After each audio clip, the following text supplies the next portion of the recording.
Bueno, pues ya estamos aquí de vuelta en Todo es Geopolítica, ya saben, ese espacio donde analizamos en detalle todos los últimos acontecimientos respecto a la geopolítica en el mundo.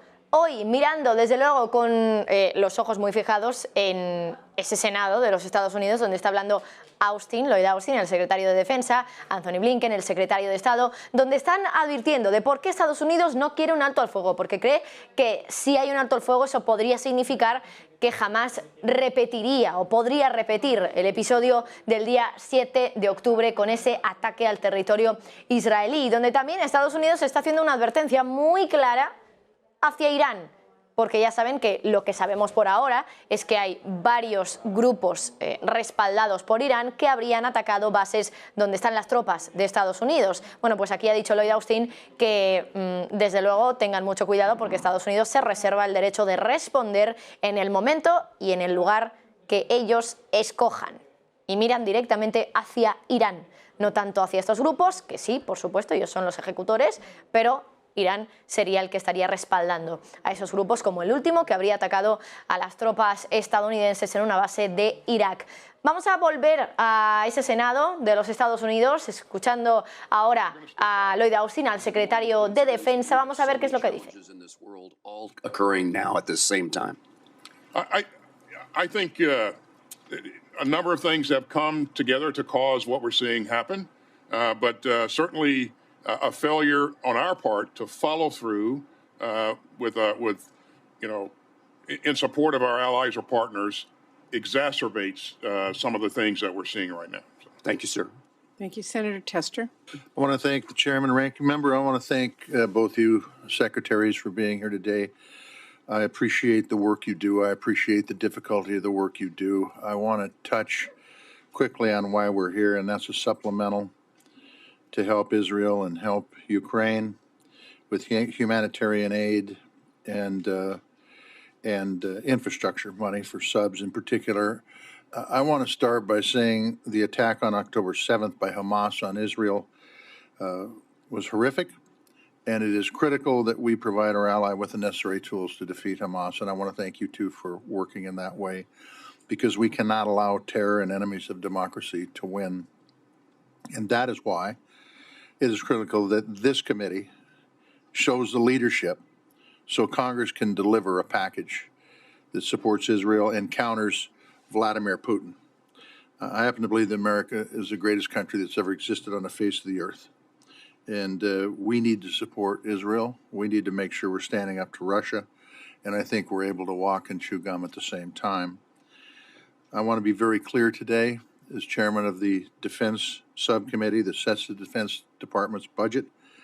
I'll be working with Republicans and Democrats and colleagues to deliver a package that replenishes America's weapon stock, supports our democratic allies, and sends a clear message to the enemies of freedom and democracy that they will not prevail. My question is this is for you, Secretary Austin. Can you talk about the supplemental requests for Ukraine? How much of that is staying here to resupply our industrial base in this country? It's being spent in this country for our security to replenish that industrial base.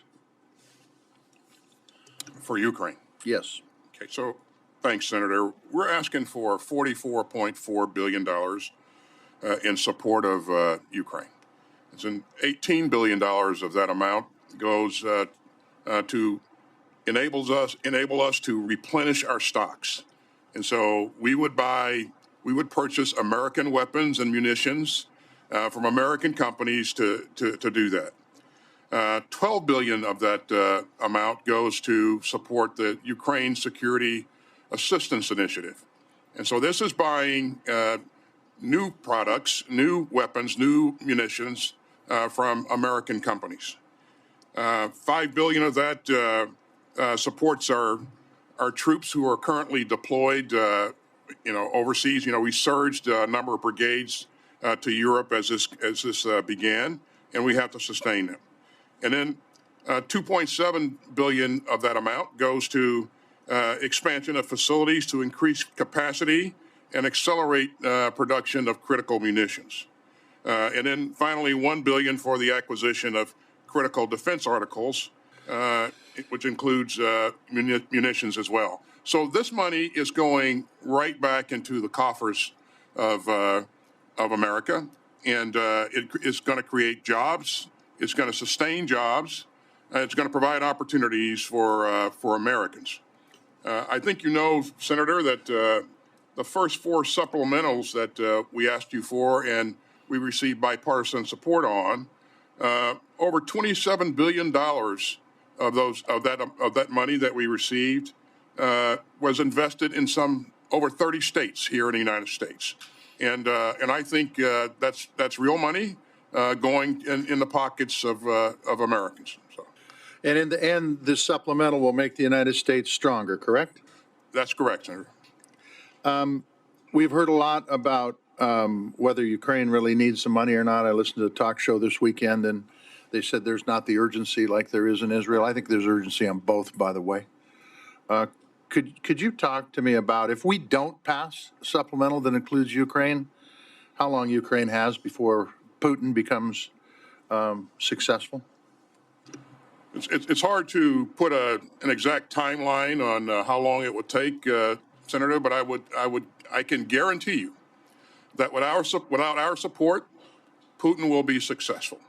And while the Ukrainians have done amazing work, with our help in terms of the things that we provided them, if we pull the rug out from under them now, Putin will only get stronger, and he will be successful in doing what he wants to do in acquiring his neighbor's sovereign territory.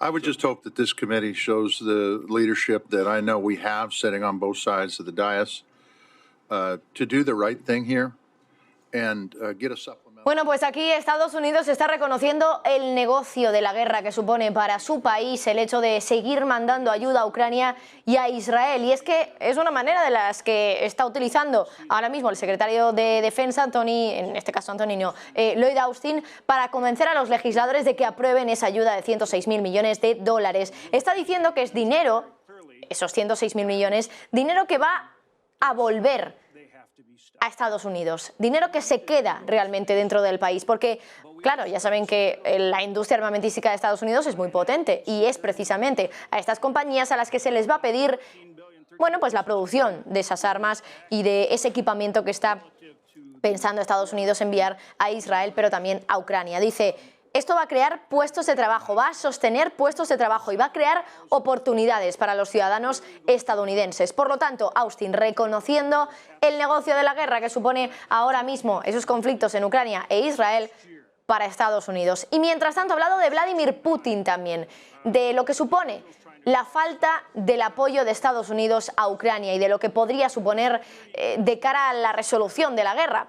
Dice que es difícil poder poner una cronología sobre cuándo podría acabar Vladimir Putin como vencedor de esa guerra, pero dice: lo que está claro es que sin nuestra ayuda, sin nuestro apoyo, Vladimir Putin podría ser o podría salir exitoso de todo esto, es decir, que podría ganar la guerra en Ucrania. Muy tajantes desde Estados Unidos sobre la importancia que tiene que esa ayuda, que ese paquete de 106.000 millones llegue a aprobarse por parte de los legisladores. Seguimos escuchando más preguntas de los senadores. For more people to come here illegally. Thank you, Senator. First, I think it's important to put this in very brief perspective, which is we are facing a migration challenge around the world of historic proportions. We've got more people on the move, displaced from their homes around the world than ever before, ever since we've been actually keeping the numbers on this. More than 100 million people in our own hemisphere. It's somewhere between 20 and 25 million people. And it used to be that we would have one crisis at a time. It might be Cuba, it might be Haiti. Now we've got Cuba, Haiti, Venezuela, Honduras, El Salvador, Guatemala, Ecuador, Colombia, and so on down the list, Nicaragua. And then people coming to our hemisphere from outside the hemisphere trying to get into the United States. My piece of this, our piece of this at the State Department, is the work that we're doing with countries throughout our hemisphere for them to step up and take shared responsibility for this problem. And that means, among many other things, making sure that they themselves have asylum systems that work so that people will stay. With all due respect, Secretary, we understand that. How are you going to assure us that you are going to stop the flow of illegal crossings at our southern border? Will you give us that assurance, and will you quantify it? We are working comprehensively. Without just talking about the problem, will you give us the assurance, and will you quantify it? Parece que está creciendo la tensión en el Senado, preguntándole al secretario de Estado de Estados Unidos, Anthony Blinken, sobre la posibilidad de esa inmigración ilegal después de lo que está ocurriendo en el conflicto. Vamos a saludar ya a nuestros invitados. Dejamos a un lado esa comparecencia en directo del secretario de Defensa y el secretario de Estado en el Senado, intentando convencer a los legisladores. Mientras tanto, por cierto, en nuestro canal de YouTube en paralelo van a poder seguir escuchando esta comparecencia, si así lo desean, pero nosotros mientras tanto vamos ya al análisis. Voy a saludar a nuestros invitados hoy en Todo es Geopolítica, a Eduardo Irastorza, profesor de OBS Business School. También tenemos hoy a Pedro Mourinho, fundador y CEO de Iberatlantic Global Corporation y cónsul honorario de la Federación de Rusia. Y tendremos enseguida a Javier Gil Pérez, desde Relaciones Internacionales de la Universidad de Comillas. Pero tenemos ya por aquí a Eduardo, a Pedro. Muy buenas tardes a los dos. Buenas tardes. Muy buenas tardes. Bueno, no sé si habéis podido escuchar la comparecencia en el Senado en esta última hora y pico de Anthony Blinken, de Lloyd Austin, secretario de Estado y de Defensa de Estados Unidos. Voy a resaltar algunas cosillas ahora, pero quiero ir comentándolas poco a poco con vosotros. Por un lado, la amenaza a Irán, diciéndoles que si continúan esos grupos respaldados por Irán atacando tropas estadounidenses en la zona, como hoy, por ejemplo, a una base en Irak, se reservan el derecho de responder en el tiempo, en el momento y en el lugar que ellos escojan. Eso por un lado. Luego, la justificación de Anthony Blinken de por qué Estados Unidos no respalda un alto el fuego, diciendo que, claro, si hay un alto el fuego, esto no evitaría que jamás repitiera el ataque sobre el territorio israelí del 7 de octubre. Pero vamos por partes. No sé si queréis resaltar ahora en esta primera intervención algo que os haya llamado más la atención, pero quería empezar igualmente preguntándoos por esa amenaza de Estados Unidos a Irán, porque me da la sensación de que la tensión se puede cortar fácilmente con un cuchillo entre ambos países. Empiezo por Pedro, por ejemplo, que lo veo aquí el primero.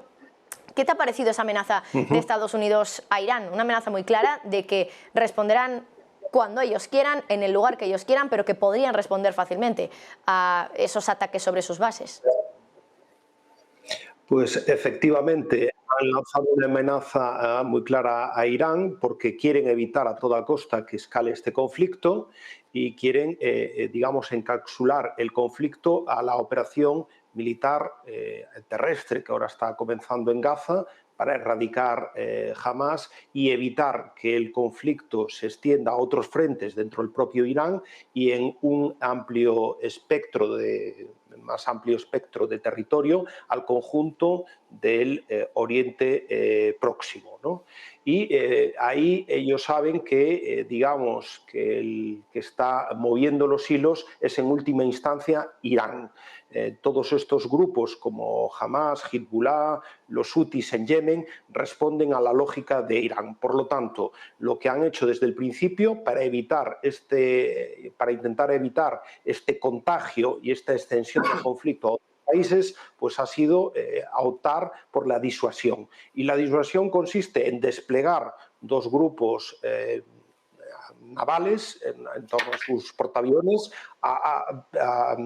visiblemente también incrementar la presencia militar en la zona para intentar disminuir la tentación por parte de Irán de que extiendan o vayan elevando el conflicto a otras zonas. Pero bueno, se ve que aún así las escaramuzas, mientras que la operación terrestre y las muertes sigan cayendo a cientos, a miles en Gaza, pues se ve que el conflicto se está extendiendo por toda la zona, se ve en estos ataques a las bases norteamericanas donde al parecer hay 24 soldados heridos y por lo tanto digamos que el conflicto no deja de escalar. Esperemos que no llegue a una guerra abierta de amplio espectro, pero hay una posibilidad encima de la mesa.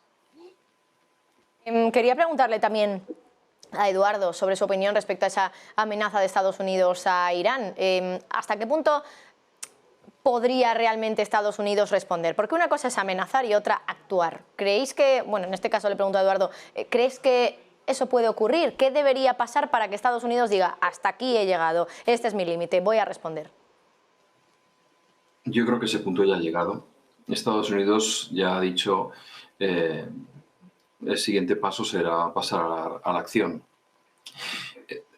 como ha señalado Pedro, se han desplegado dos grupos navales. Esto es algo bastante serio porque no es que vengan dos portaaviones, es que viene el equivalente a varias veces la Fuerza Aérea Española embarcada, más todo lo demás.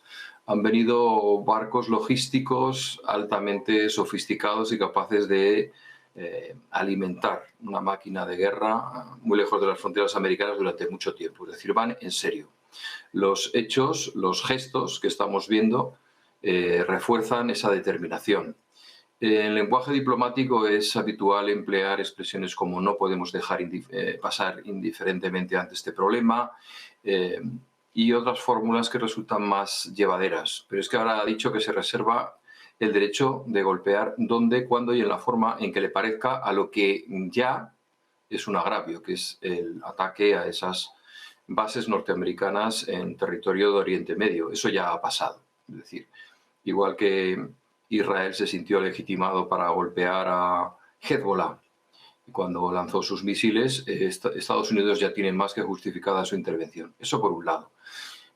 Después, por otro lado, lo que han señalado hace minutos todas estas personas norteamericanas, ¿no? Del gobierno, de realmente no podemos parar esta guerra, no podemos parar este conflicto, es porque han llegado a la determinación de que este es el momento de que no sea recurrente que cada cierto número de años haya una serie de ataques por parte de organizaciones terroristas al Estado de Israel. Es decir, es el momento de parar a Hezbollah. Yo creo que lo tienen bastante claro.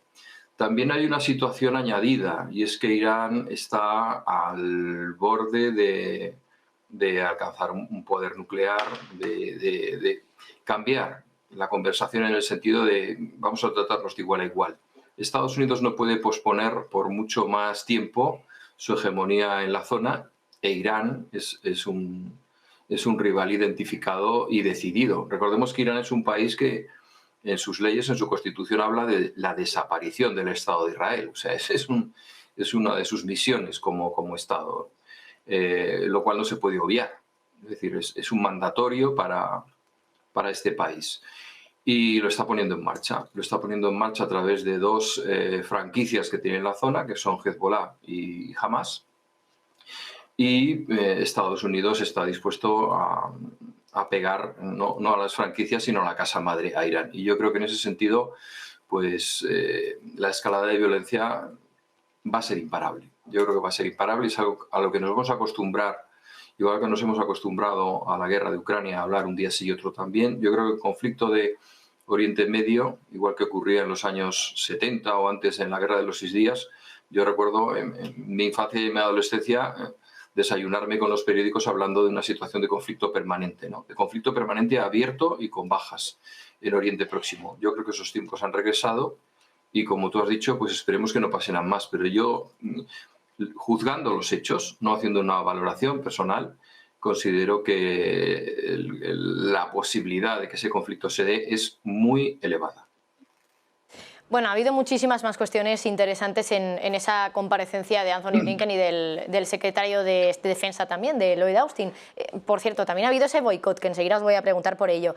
Hasta en 5 ocasiones se ha interrumpido el discurso o el principio del discurso de Anthony Blinken con bueno, pues manifestantes que han señalado y han gritado incluso mensajes de alto el fuego ya, la gente no quiere esta guerra, y enseguida lo vamos a comentar también.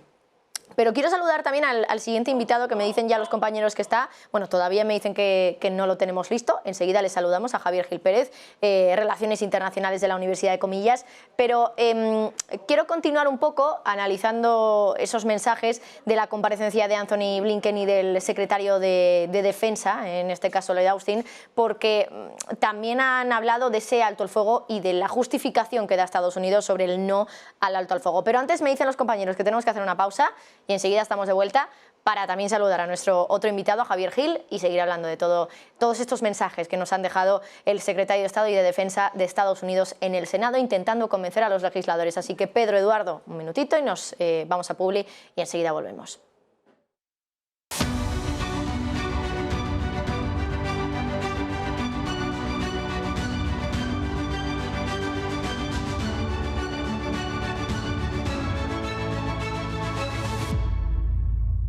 Ya estamos de vuelta en Todo es Geopolítica con Pedro Mouriño, con Eduardo Irastorza y, por cierto, también avisar a los espectadores que finalmente no vamos a poder contar con Javier Gil. Pero continuamos hablando y analizando esa comparecencia de Blinken con Austin. Saludo de nuevo a Eduardo, a Pedro y también les emplazo ahora a analizar esas palabras de Blinken justificando ese no al alto al fuego, que, por cierto, se ha pedido por parte de varios manifestantes que estaban precisamente en esa misma sala. Dice Blinken que un alto al fuego podría consolidar a Hamás y que les permitiría repetir el ataque que se produjo el día 7 de octubre. ¿Estáis de acuerdo? Porque es verdad que en la comunidad internacional, por lo menos en la parte occidental, Reino Unido tampoco respalda un alto el fuego. Desde Europa me da la sensación de que tampoco se pronuncian de una manera muy contundente sobre el tema. Pero claro, por ejemplo, desde otros lugares como la ONU sí que se está pidiendo en cierta manera ese alto el fuego. ¿Qué opináis? Empiezo contigo, Pedro. Pues efectivamente, yo creo que en este caso hay siempre dos niveles en la diplomacia, el nivel público, el de las declaraciones, y después otra cosa es lo que se hace sotto voce. Yo creo que los americanos están un poco incómodos en este momento con la situación de Gaza. ¿Por qué? Porque hay que ponerlo en una perspectiva más global y durante los últimos 2 años han intentado ganarse la opinión pública mundial al conjunto de los estados del llamado sur global y demás, porque defendían supuestamente pues, una agresión rusa, una invasión, etcétera, etcétera, porque se estaba defendiendo también un orden internacional basado en principios, en el derecho internacional humanitario, en una serie de reglas, vamos. Y ahora su aliado en la zona, Israel, pues está reventando completamente este discurso con una reacción muy contundente. Como yo dije en un programa, Israel no se anda con bromas en relación a Gaza, a la eliminación de Hamás y la solución militar que se está dando a este conflicto. Por lo tanto, yo creo que en esta situación Estados Unidos y también fundamentalmente los europeos, yo también anticipé cuando en los primeros días, a las pocas horas del 7 de octubre, después de los atentados terroristas de Hamás, bastantes líderes europeos, como la presidenta de la Comisión Europea, von der Leyen, o la presidenta del Parlamento Europeo, Roberta Metsola, se acercaron para hacer una escenificación del apoyo total, completo a Israel. Yo creo que algunas ya se están arrepintiendo, porque semanas después la reacción por parte y la contestación militar por parte de Israel es tan contundente, con tantas muertes civiles, con tantos niños, con tanta destrucción, que buena parte de este discurso que se sostuvo durante mucho tiempo en relación a Ucrania se está cayendo a los suelos completamente. Y por lo tanto, ahí hay una primera divergencia. ¿Qué pasa? Que en este momento el gobierno israelí, Netanyahu, tiene una determinación muy clara de ir a una solución militar. Quieren, es lo que dijo él ayer, de que era un momento para la guerra, como decía la Biblia, que hay momentos para la paz y momentos para la guerra. Este es un momento para la guerra, quieren una solución militar muy contundente, quieren erradicar a Hamás y, por lo tanto, Estados Unidos tampoco no puede en este momento escenificar una ruptura de su aliado estratégico en el Oriente Medio, mucho más en la situación que se está viviendo ahora con los iraníes, y por lo tanto no le ha quedado otra posibilidad que respaldarlo públicamente en este comité del Senado. Pero personalmente creo que tanto los americanos como los aliados occidentales no comparten al 100% la estrategia israelí en este momento en Gaza. De acuerdo, Eduardo, también, porque Anthony Blinken lo ha justificado diciendo que, claro, si hay un alto el fuego, jamás podría repetir ese ataque. ¿Estás de acuerdo? Porque no sé hasta qué punto Israel ahora evitaría estar pendiente, ¿no?, de que un ataque así pudiera volver a repetirse, claro. Bueno, es indiscutible que... Perdón. Sí. No, yo creo que va a ser inevitable que esta situación se vuelva a repetir en el tiempo. Y es más, dudo bastante de que, a pesar de que este conflicto se acabe con un rodillo israelí sobre la franja de Gaza, se arranque la raíz. Es decir, acabar con Hamás no es tan sencillo como como descabezarla. Hay un caldo de cultivo muy antiguo que es muy difícil de erradicar, y siempre va a haber gente dispuesta, si no se llamara Hamás, se llamará de otra manera, pero siempre va a haber una contestación militar por parte de la población palestina. Hay mucha población palestina que lo está pasando extraordinariamente mal, que no está alineada con Hamás, pero indiscutiblemente a lo largo de la historia han sido las organizaciones terroristas las que han dirigido la percepción que se tiene en la opinión pública internacional, la percepción que se tiene del sentir palestino. Antes era el Fatah, ahora es Hamás. Bueno, pues es el uno por el otro. Yo quería recordar un poco la reflexión que acababas de hacer, ¿no? Desde Estados Unidos no quiere que esta guerra se acabe. Indudablemente que no quiere que se acabe porque yo creo que detrás de esto también hay enormes intereses económicos. Y enormes intereses económicos que a mí me recuerdan un poco a la situación de la administración de Roosevelt en la Segunda Guerra Mundial. Estados Unidos estaba saliendo de la crisis del 29 y realmente lo que reforzó su economía fue la Segunda Guerra Mundial y la economía de guerra, que le puso en una situación muy interesante a nivel internacional geopolítica, pero también hizo funcionar sus factorías militares constantemente. El plan existe, allí hay partidas de dinero destinadas a esto mismo y lógicamente ese dinero se va a gastar en armas, y en armas norteamericanas. En cierta manera está destinando dinero para sacar adelante una situación económica complicada interna en Estados Unidos. Es un poco el plan Marshall. Nosotros facilitamos el dinero con la condición de que nos compres a nosotros para que nosotros crezcamos. Y yo creo que eso está en el fondo de la cuestión. Eso es un aspecto importante a destacar.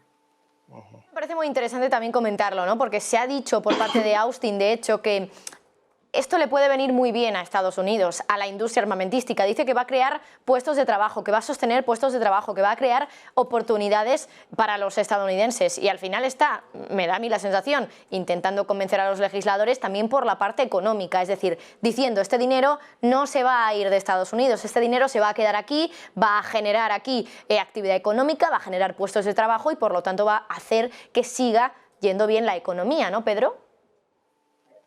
Sí, efectivamente, es la economía circular. Es decir, aquí lo que se está haciendo es enviando armas, como se ha hecho en el caso de Ucrania, armas que ya en muchos casos pues están obsoletas o están siendo sustituidas por nuevos equipamientos.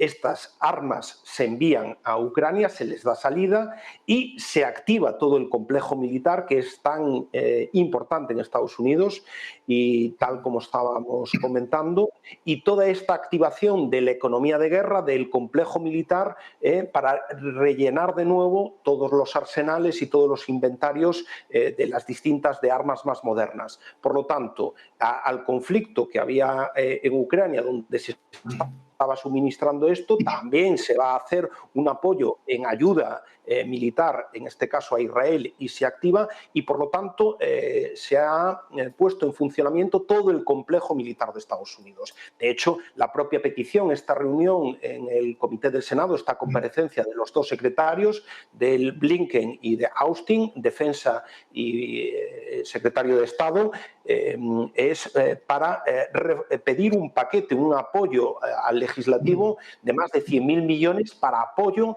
no solo de Ucrania, sino de Israel e incluso en otras latitudes. Hay una situación global que Estados Unidos, para poder mantener varias zonas de conflicto al mismo tiempo, va a tener que incrementar sus capacidades militares y va a tener que activar notablemente su industria y su complejo militar. Y esto evidencia claramente. Y hay que ponerse que su gran enemigo en este momento, o potencialmente su gran enemigo, no está ni en Oriente Próximo, ni incluso en Europa del Este, está en Asia, están los chinos.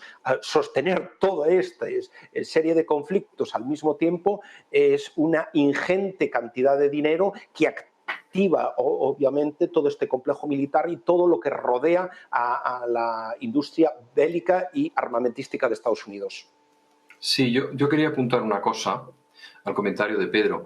Efectivamente, la parte mollar de toda la historia es lo que se van a gastar en armas.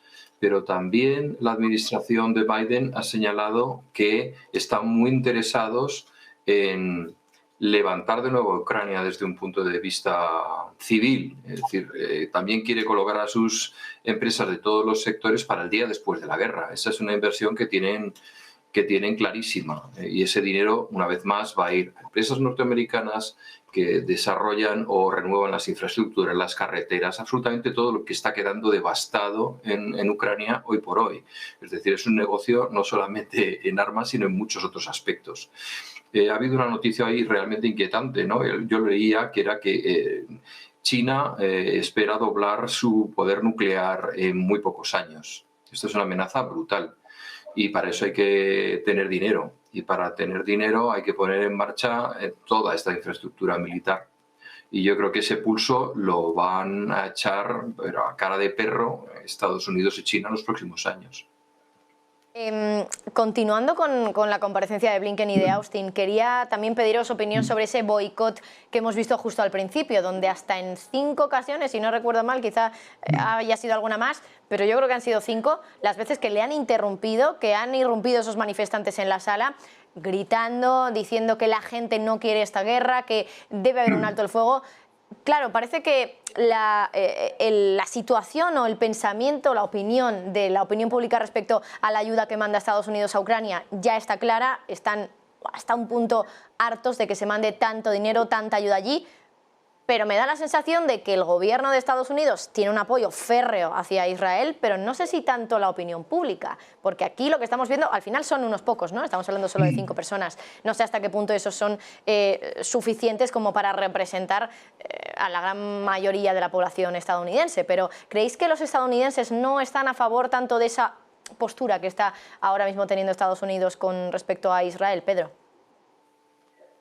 Pues es lo que comentaba yo antes, el relato que es tan importante para configurar la opinión pública y para configurar el imaginario, en el caso se está desmoronando. Es decir, se ha mantenido un relato en los últimos meses en relación al conflicto de Ucrania, de lo que comentaba antes, la defensa de la democracia, los valores, un orden internacional basado en reglas y no en el poder del más fuerte, y todo eso se está viniendo abajo con la situación que está pasando ahora mismo en Gaza y con la respuesta tan de fuerza que está teniendo Israel en estos momentos en Gaza. Y por lo tanto, dentro de Estados Unidos, efectivamente, ya la cohesión interna que podría haber en el apoyo, pues ya empezará a haber sectores que discrepan. Hay que pensar que en Estados Unidos hay un porcentaje de población también musulmana, no es mayoritaria ni mucho menos, pero sí que ya son millones de personas que por lo tanto probablemente tengan más solidaridad con lo que está pasando en Gaza que por ejemplo con otros conflictos. También hay una parte de votantes, especialmente demócratas, que tienen orientaciones menos bélicas, más pacifistas, incluso los propios republicanos, que a veces son halcones, pero hemos tenido recientemente la presidencia de Donald Trump y por primera vez en décadas no entraron en ninguna sola guerra. Durante 4 años de mandato, bien es cierto que Trump no inició ninguna guerra. En cambio, la administración Biden, igual que otras administraciones demócratas, parece que le gusta entrar en todos los charcos. Ha entrado en el charco de Europa del Este con Ucrania, pero también está entrando, embarrizándose en otras ex repúblicas soviéticas, está también, entre comillas, liando la parda con el tema de Taiwán y China, y también ahora mismo, obviamente, es cierto que hay una reacción a un atentado terrorista, pero lo que sí que es cierto es que hay un conflicto perenne en el tiempo que ya dura décadas entre los palestinos e israelíes que no acaba de resolverse y que hace que toda esa zona del mundo sea muy convulsa. Y ahí hay un apoyo claro hacia Israel que desequilibra, que no da una posición de balanceo de lo que debería ser una primera potencia mundial, donde por un lado pueda apoyar a su aliado, pero por otro lado también tiene que pedirle una solución política al aliado. No puede haber solo una solución militar en el conflicto de Oriente Medio. Totalmente, totalmente de acuerdo. No puede haber solo una solución militar. De hecho, es lo que señalábamos antes, ¿no? El conflicto ideológico está y entre las dos partes está tan arraigado que resulta muy difícil pensar que simplemente, a no ser que hagas una limpieza étnica, que no quede nadie absolutamente, pero no ya en Palestina, sino en el mundo árabe, porque es que lógicamente está alineado detrás del conflicto de Palestina, pues está alineado el mundo árabe, como es lógico, son mucho más afines a los intereses que lo que puedan ser cualquier otro colectivo. Yo creo que respecto a lo que he señalado de la opinión pública, no van, intervienen, se meten 5 veces, bueno, ¿por qué se meten 5 veces? ¿Y quién deja que se metan 5 veces? También habría que preguntárselo, ¿no? O sea, eso no está dando el mensaje en un parque público. Hay un tema que creo que cada día es más evidente y que hay que tratar, y es la polarización de la opinión pública con este tema. Es decir, ya resulta muy difícil hablar de este tema sin que la gente se sienta agredida. Es decir, tienes que tener muchísimo cuidado en dar opiniones porque te tienes que centrar en los datos, porque enseguida parece que te asignan una postura, ¿no? Me recuerda un poco aquel poema de Antonio Machado cuando decía: españolito que vienes al mundo, te guarde Dios, que una de las dos Españas ha del arte el corazón. Bueno, pues ahora parece que una de las dos opiniones, o eres pro-israelí o eres palestino. Perdona, o sea, me dejas mirar las cosas desde mi propio punto de vista, me dejas tener una opinión propia. No, se ha radicalizado, lo hemos visto. O sea, el nivel de crispación que se ha visto en los parlamentos de todo el mundo, incluidos los españoles, incluidos de la Comunidad de Madrid, que es donde yo vivo, a propósito de cuál es tu postura respecto al conflicto de Oriente Medio, ha estado muy por encima de cualquier otro debate nacional mucho más grave, que los hay en este momento, todos lo sabemos. Bueno, pues en eso está absolutamente radicalizada la opinión pública.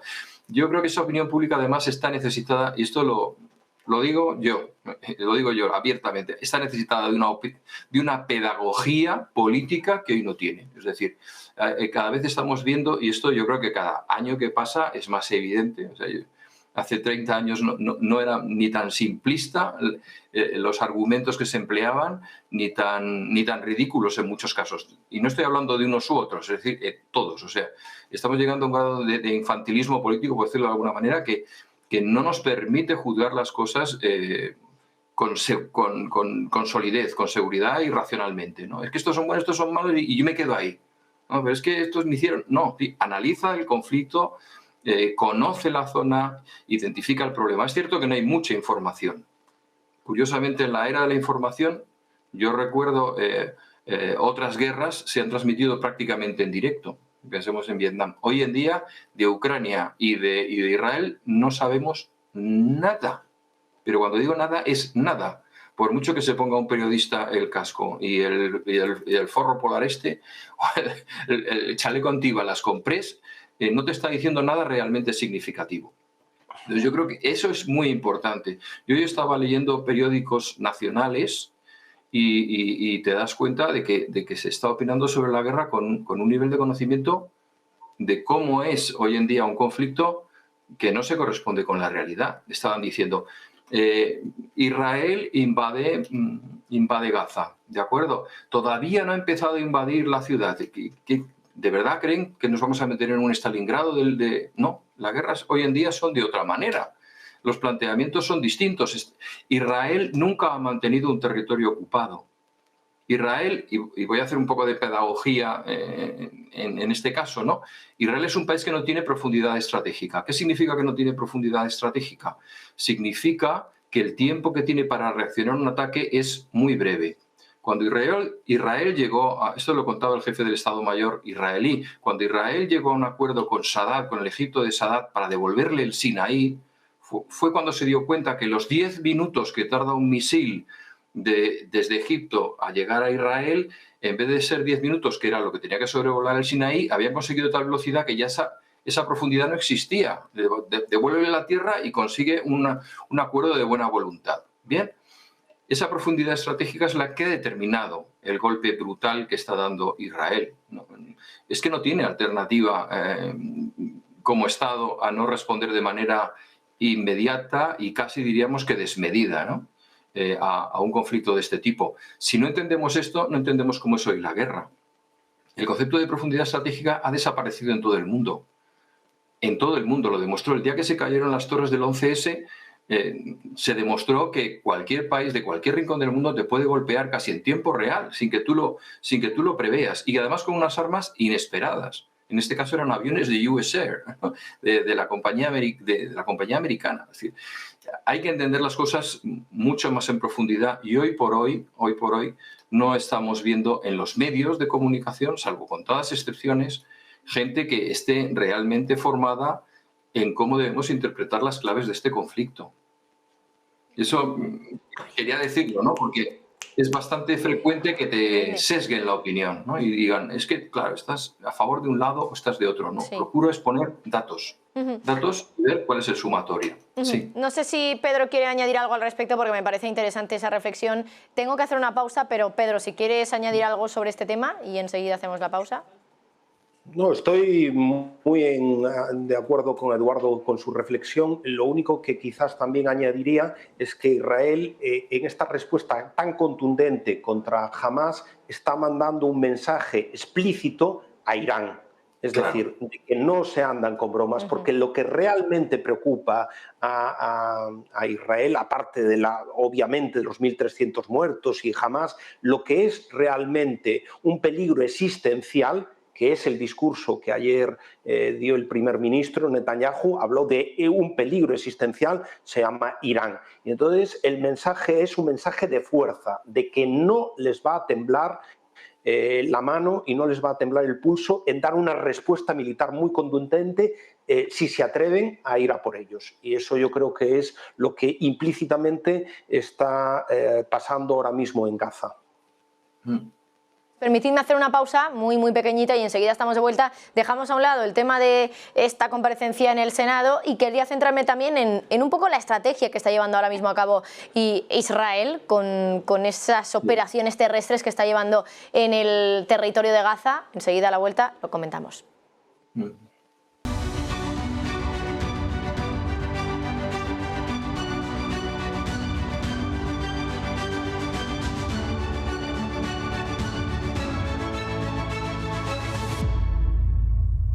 Estamos de vuelta en Todo es Geopolítica, en este caso mirando también a las noticias de última hora que van llegando a la redacción de Negocios Televisión. Nos fijamos, por cierto, en Egipto, que mucha atención a lo que está diciendo. Dice que están preparados para sacrificar millones de vidas para asegurarse de que nadie invade su territorio. Javi, cuéntanos más detalles.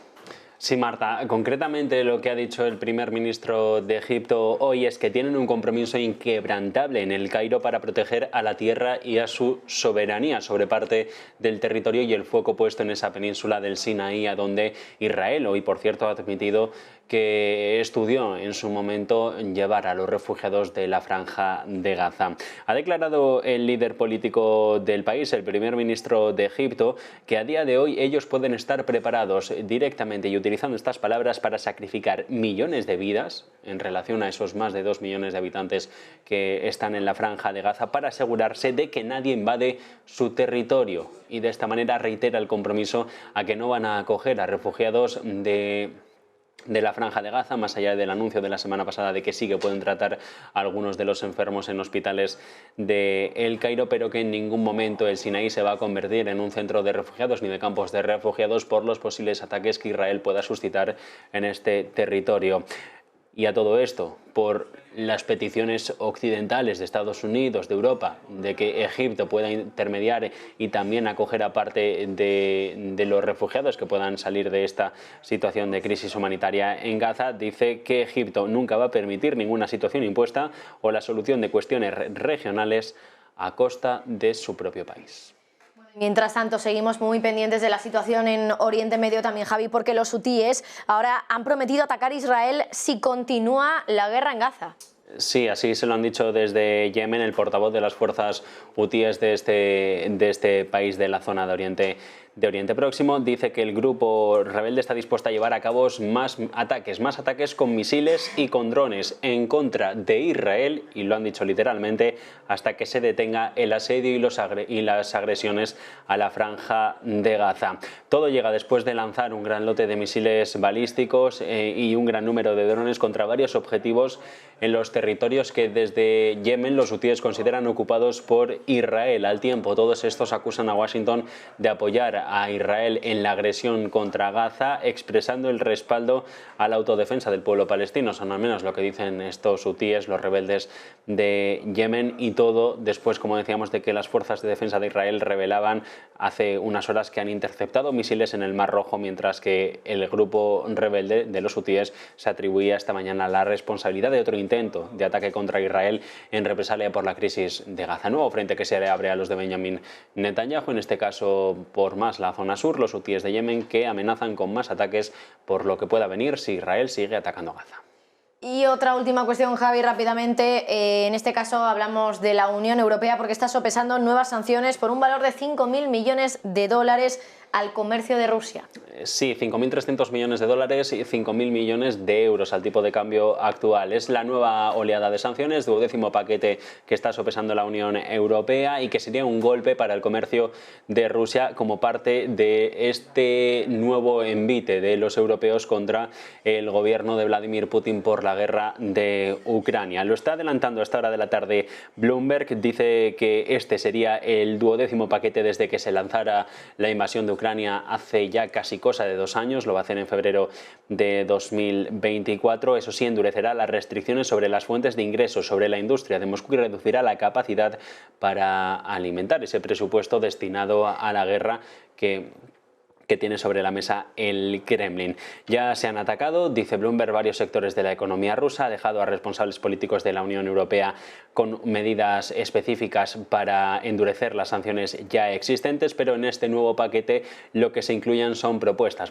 como restricciones a la exportación de máquinas de soldar, a productos químicos y nuevas tecnologías, en este caso para desarrollar productos militares. Se está considerando también, según la agencia norteamericana, prohibir las licencias de software y restricciones a las importaciones de un pequeño número de metales procesados o productos de aluminio. También artículos para construcción, bienes relacionados con el transporte e incluso diamantes. De esta manera, Europa quiere dar un nuevo golpe a la economía rusa. Paquete de sanciones 12º el que se prepara, según la agencia Bloomberg, que afectarían a unos 5.300 millones de dólares en el comercio que tienen con Moscú.